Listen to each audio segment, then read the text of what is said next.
যে ফখরুল ইসলাম আলমগীর ফিডার চামড়া রাখতাম না কুমিল্লার বিএনপির যদি হাজী ইয়াসিন সাহেব ছাড়া অন্য কেউ নমিনেশন লইয়া আইয়ে আমার কাছে যদি আইয়ে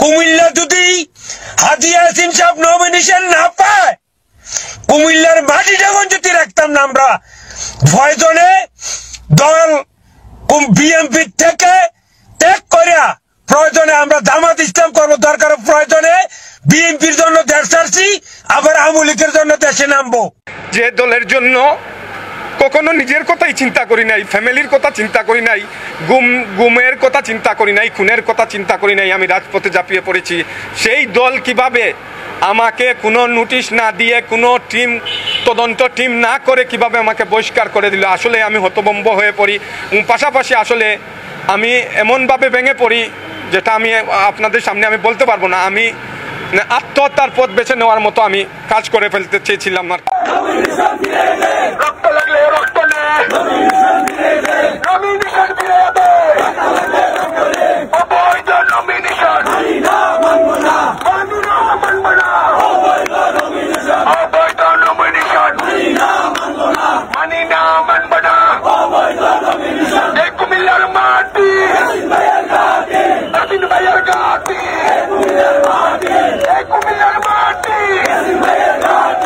বিএনপির ক্ষমতা চাঁদের দেশে বিএনপির বর্তমান কতটা দুর্দশা আসলে কি পরিমাণ ভয়ঙ্কর অবস্থা মানে তাদের নিজেদের দলের ভিতরে বর্তমান এই দৃশ্যগুলাই হচ্ছে সবচেয়ে বড় প্রমাণ উল্টো দিকে এখন মুন্সিগঞ্জ থেকে শুরু করে বিভিন্ন বড় বড় ডিস্ট্রিক্টে জেলায় পর্যন্ত আপনার মানে রক্ত লাগলে রক্ত দিব টাকা লাগলে টাকা দিব যদি জমি বেচা হয় ঘর বাড়ি বিটা বেচে হলেও টাকা লাগলে টাকা দিব তারপরও আমাদের পছন্দ মোতাবেক যেই এমপি তাকে নমিনেশন দিতেই হবে এটি হচ্ছে বর্তমান বিএনপির অবস্থা তারা ক্ষমতায় আসবে তো দূরের কথা তাদের পতন অলমোস্ট ডান আর আমাদের বাংলাদেশে এনসিপি বলে আরো আদার্স যত দলের কথাই বলেন না কেন ভাই এখন সবচেয়ে বড় স্লোগান কি জানেন যে টাকা লাগলে টাকা দিমু কিংবা মির্জা ফখরুলের চামড়া তুলে নেওয়ার হুঁশিয়ারি আরো একটি স্লোগান তারেক জিয়ারও মানে চামড়া তুলে নেওয়ার হুঁশিয়ারি এই ধরনেরও স্লোগান বর্তমান বিএনপি নেতাকর্মীরা দিচ্ছে ভয়ঙ্কর অবস্থা আমাদের বাংলাদেশের আগামী দিনে বিএনপির চাঁদের দেশে গিয়ে তারপরে সরকার গঠন করতে হবে বাংলাদেশে এই কালে আমার মনে হয় না সম্ভব হবে আপনি যত যাই কথা বলেন মির্জা ফখরুলকে যদি বলতে পারে মানে তারই দলের নেতাকর্মীরা যে চামড়া তুলে নিবে জনাব তারেক রহমানকে যদি বলতে পারে যে চামড়া তুলে নিবে তার বাকি রইল কে বলেন তো বাকি কে রইল দর্শক বন্ধুরা আমি আসলে আর এই ভিডিওতে বেশি কিছু বলতে চাই না আর একটু দেখেন ভালোভাবে বুঝে যাবেন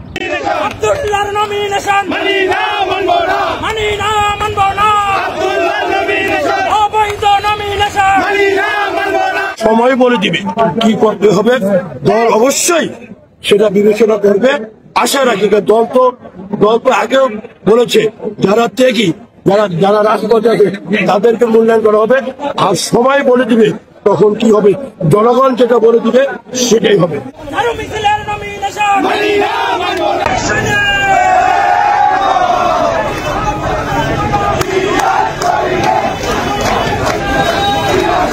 দলের কাছে দাবি করব আমাদের প্রিয় নেতা তারেক রহমানের কাছে আমাদের দাবি উনি যেন পূর্ণাঙ্গ মনোনয়ন দেওয়ার সময় আমাদের প্রিয় নেতা মাটি ও মানুষের নেতা মুন্সিগঞ্জ 1 আসনের সাবেক উপজেলা চেয়ারম্যান, সাবেক সভাপতি বাংলাদেশ জাতীয়তাবাদী দল শ্রীনগর উপজেলা, তাকে যেন চূড়ান্ত মনোনয়ন দেওয়া হয়। মহাসচিব মহোদয় বলছেন যেটা একটা খরচা মনোনয়ন দেওয়া হয়েছে, এটা পরিবর্তন হইতে পারে। আমরা শ্রীনগর সিরাজদি খানের সমস্ত সিনিয়র নেতৃবৃন্দ আমরা ঐক্যবদ্ধ আছি এবং সাধারণ জনগণ আমরা ঐক্যবদ্ধ আছি।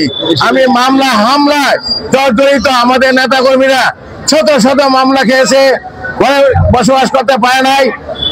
যে মনোনয়ন দিয়েছে এই মনোনয়ন আমরা আমাদের নেতাকর্মীরা মনে করে এটা চূড়ান্ত মনোনয়ন না, ভবিষ্যতে এটা পরিবর্তন হইতে পারে, আমরা সেইভাবে আশাবাদী। অনেক নেতাকর্মীরা রাস্তায় ঘুমিয়েছে, মানুষের বাসায় গার্ডেন থেকে আলু খেতে ঘুমাইছে, ধানের খেতে ঘুমাইছে। স্বাভাবিক ক্ষেত্রেই নেতাকর্মীদের কেন্দ্রে আসবে, সেটাই যখন দলের একটা নির্বাচিত লোক আসবে তাহলে কারো কোনো কথা থাকে না।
দেখতে পেলেন, এই হচ্ছে বিএনপির ভিতরে এত বড় ফাটল। আমি বলবো এটা ঈদের মতো আনন্দ। বর্তমান যেই বাংলাদেশের রাজনৈতিক অবস্থা বা বিএনপির ভিতরে যে ফাটল ধরছে নমিনেশন নিয়ে, আমি বলবো আওয়ামী লীগের নেতাকর্মী যেই বাজার আছেন, আমরা একই পরিবার, যাই হোক হোয়াট এভার, এখন আমাদের ঈদের মতো আনন্দ, ঈদের মতো প্রতিটি দিন আমাদের কাটবে। ঈদ উদযাপন করেন, কারণ এই সময়টি আস্তে আস্তে আরো ভয়ঙ্কর দিকে যাবে। বাংলাদেশে নির্বাচন হবে না, আওয়ামী লীগ ব্যতীত নির্বাচন হবে না। দেখবেন বিএনপি একে অপরের গলা কেটে ফেলছে, একে অপরকে পিটাইয়া মাইরা ফেলাইছে, স্পট ডেট দেখতে পারবেন, কিছুদিন পরেই দেখতে পারবেন। মির্জা ফখরুলের চামড়া তুলে নিবে, তাদের যে নেতা তারেক জিয়া তারও চামড়া তুলে নিবে, তো বাকি রইল কেডা? খালেদা জিয়া, যদিও ওনাকে নিয়ে আশা করি বলবে না, তবে বাকি থাকবে না।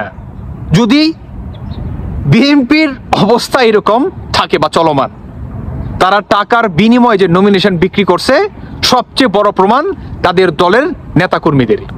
রুহুল কবির রিজভীকেও দেয় নাই, রুমিন ফারহানাকেও দেয় নাই, দুদুকেও দেয় নাই। আর কি থাকে? আর কি থাকে? এই দলের পতন অলমোস্ট ডান। আমি বলবো বাংলাদেশ আওয়ামী লীগ এদের ভিতর থেকেই ফিরে আসবে।